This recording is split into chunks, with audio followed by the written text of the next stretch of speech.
Today I got meta warden build for you guys, so just jump right into it. 10 points into health, 54 in a stam. We went with the Lady Mundus.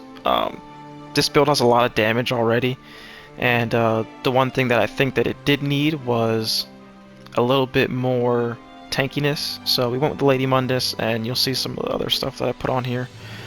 Smoke Bear Haunch. If you don't have Smoked Bear Haunch, Jewels of the Misrule is another alternative. It's just kind of the cheaper version. So whichever one you want to run is fine. Also, you do want to be stage 3 vampire for the undead passive, but I don't have any corrupting bloody mar on me or whatever, so I kind of just it's at stage 1 for right now. Champion points, like I said, I do mostly play in non-CP, but I'll show you guys. Cleanse and Revival, Ironclad Resilience, Duelist Rebuff, Red CP, Sustained by Suffering, Pain's Refuge, Relentlessness, and Survival Instincts. So that's it for the CP. I guess I can go over the potions too, because these are kind of important. So just regular tri-stat, you know, is good to have, but also Essence of Detect. Now these are really slept on, but it's gonna catch those guys that are in, you know, stage 4 vamp trying to run away from you, or if a Nightblade keeps going invisible, this is gonna help you, you know, kind of get them out of stealth. Not get them out of stealth, but for you to be able to see them, kind of catch them off guard. So these are very slept on, very important to have. So these two are the main 2 potions. Could use these potions, but I didn't really see a need to use these potions because of our skills that we have. So we have Bird of Prey, so it's kind of gonna give us immunity to that, so we don't need to use that potion. But while we're here, I guess we'll get into the skills. So Deep Fissure, Streak, Bird of Prey, Surprise Attack, I mean, it's broken. Spec Bow, Incap. So with this, if you are like 1v1ing, and I'll show some duel footage, and I mean if you're just out 1v1ing or whatever, it's all scenario based, so you could run Incap. It's really good for single target damage, but if you are 1vxing, Thriving Chaos is a pretty good ult, especially in BGs too, or Dawnbreaker. I don't have enough skill points to have Dawnbreaker, so that's why I'm kind of using Thriving Chaos, but it is really good, and it catches people off guard because it doesn't stun them, kind of like Dawnbreaker does. You know, it stuns them, lets them know, hey, you just got hit by an ult.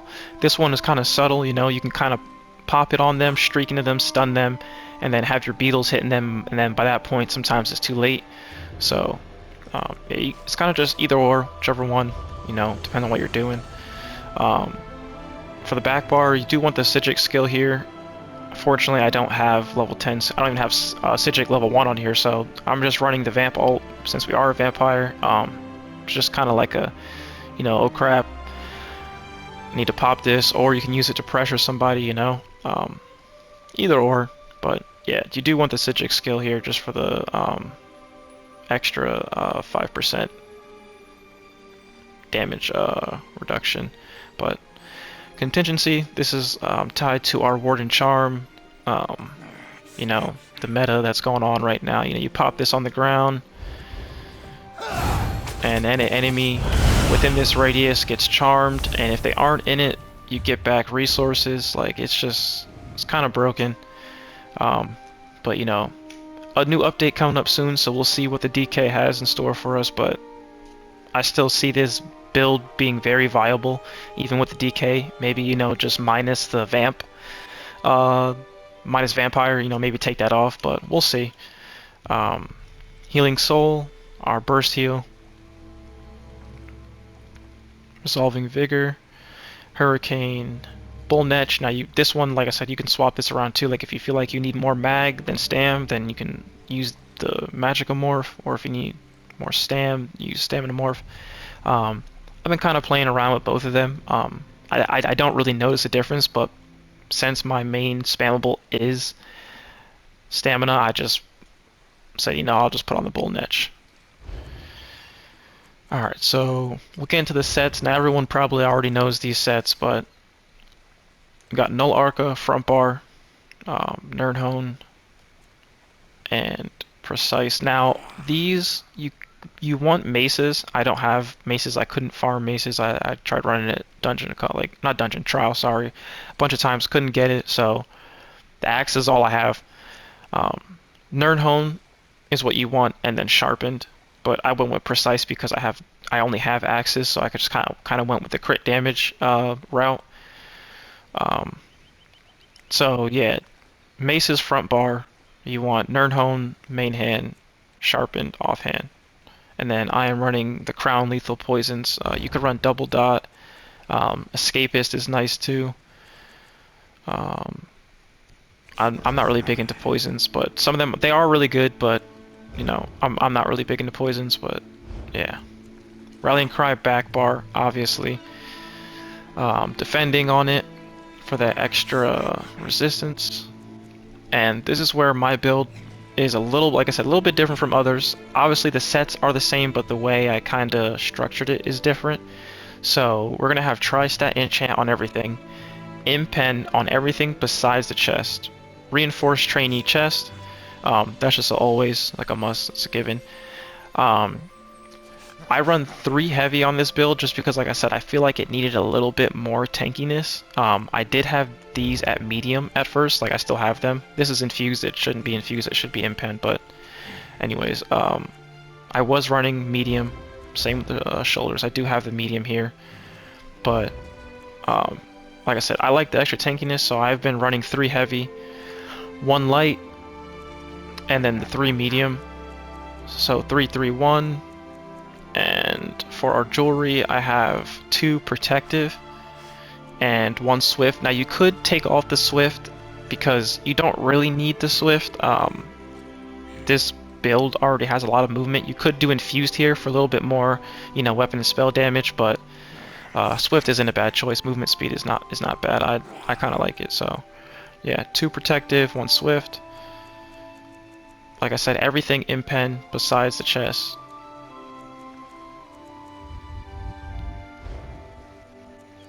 And should do this in the beginning, but our rally and cry won't proc, but that's fine. So this is what we got on our front bar. Like I said, the stats don't look too crazy, but I promise you, like, this does do a ton of damage. Like it's insane. 32k on the back bar resistances, pretty nice. Let's go and hop into Cyrodiil. Now, I just want to hop into Cyrodiil just to show the proc rallying cry to see where our stuff is at. Depending on how it looks, we might have a little bit more or less, but these are all theoretically, or in theory, bonuses I guess you could technically have, so, we're not really stat padded, but... Oh, I wasn't paying attention. There we go. Oh, not champion points. So this is what we're sitting at, 4,422 crit resistance, over 30k each spell resistance, and 5,000 spell damage and 60% crit. Like I said, 60% crit. Like I said, every surprise attack is gonna hit and like almost crit, and if not, you hit 2, maybe one of the 2 out don't crit, but the third one is always going to crit. So it's like almost a crit every other surprise attack with the beetles hitting and everything. Like this build hits extremely hard. I've been having a lot of fun with it. Like I said, I'm still new to subclassing, so this is still very fun to me. I know it's boring for a lot of people because it's been out for a long time.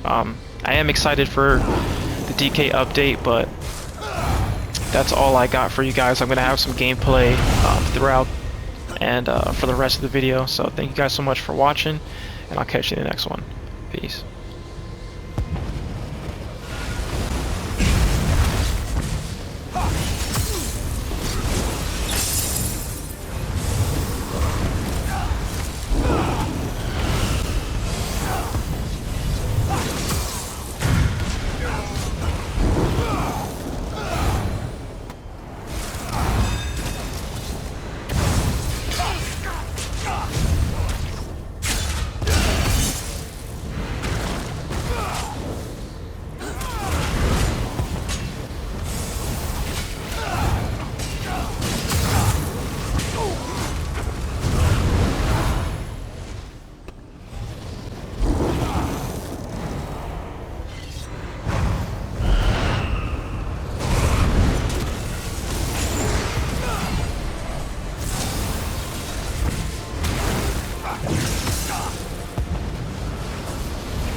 Ha!